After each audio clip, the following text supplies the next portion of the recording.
Right, we're back. We're going to talk about the actual upper limit on fault loop impedance.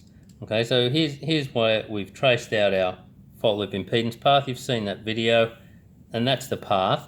Now, of course, once you have that fault at this point, you're going to get a fault current flowing through here, and it's going to be a certain size. And the trick is, we want the current to be high enough so that it trips this breaker here. That's the one you want to trip. You don't want it to trip that, or that, or that, or anything back. You want it to trip that one to minimize inconvenience. All right, so as I've got here, the fault loop impedance must be low enough for our circuit breaker to trip in 0.4 of a second. All right, so we're looking at maximum allowable fault loop impedance value. Okay, that's what we're interested in. Now, we can find that in table 8.1. So that's where we're going to reference. That's where you're going to reference when you're testing fault loop impedance. So if you have a fault loop impedance meter, you can go out to the motor. Obviously, you're not going to have that short circuit there, and you're going to test the circuit, and you're going to measure. It'll give you a reading, and you can refer to table 8.1. So, but before we go on with that, why don't we talk about what's going to happen here, where they get these values for table 8.1. Well, where they get them from is, as you know, if you go to Appendix B, so that's where I'm going to reference you to now. Appendix B 4.5. So go to B 4.5 in your rule book. It's page 449.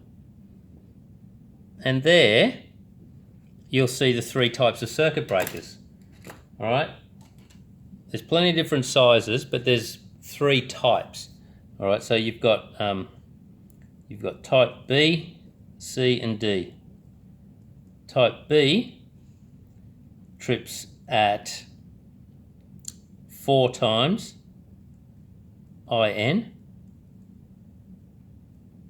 and that's IA for that breaker. 4 times IN is IA. Now, you'll remember this formula, hopefully. We've talked about this. IB, IN, IZ. All right? So here is the IN, is the circuit breaker size. And for a type B, that'll trip at 4 times rated current. So if it's a 10 amp breaker, it'll trip instantly at 40 amps. A 20 amp type C will trip instantly at 80 amps. Okay, so that's what we've got there. Now type C will be 7.5 times IN, gives you IA. And type D will be 12.5 times IN, gives you IA. All right.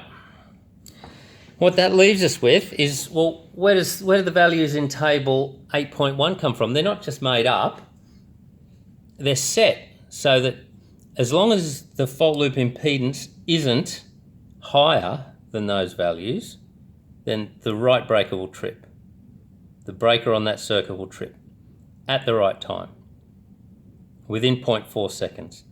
All right? That's considered instant tripping, 0.4 of a second. And so table 8.1, what they do is they say, well, it's a simple equation. It's just Ohm's law, really. So we've got this here. So let's have a look at here. Table 8.1. 8.1. Fault loop impedance maximum. All right? And they just use a simple Ohm's law, really. It says fault loop impedance maximum can be anytime we have Z, it's just V over I. So it's just U0, which is V, which is 230, over V over I, so it'll be I, or IA is what it actually is, and we know that IA will vary depending on the type.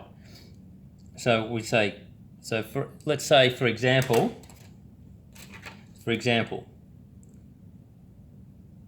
this breaker here is a 20 amp type C. Pretty standard sort of breaker. There's millions of them out there. Type C is typical, is standard. So fault loop impedance maximum for this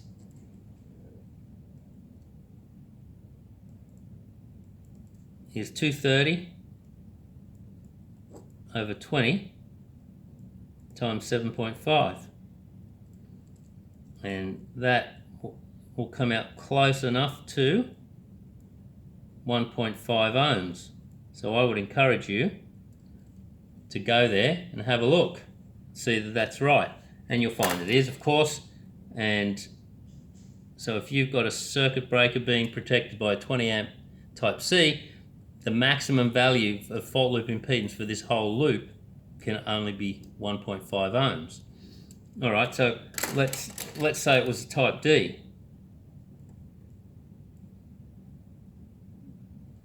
All right, so let's say it was a type D.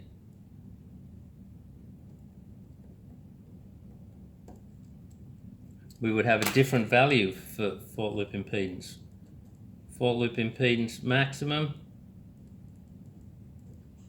is 230 over 20.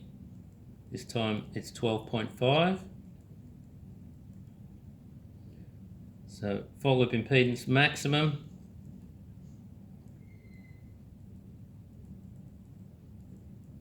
is, let's bang that in the calculator. I don't know, I can't work that out off the top of my head, so here's my calculator. 230 over 20 times 12.5. Okay, we get 0.92. 0.92 ohms.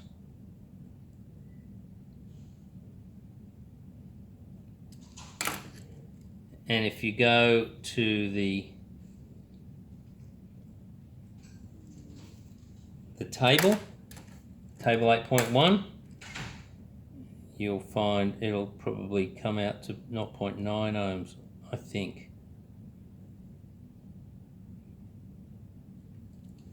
So, and that's it. And so you can substitute this you can substitute these numbers for any size breaker and any type, and you can see the difference. Both of them are 20 amp breakers, but this one has to have a lower fault loop impedance than that one, because if this is any higher, it won't trip on the short circuit.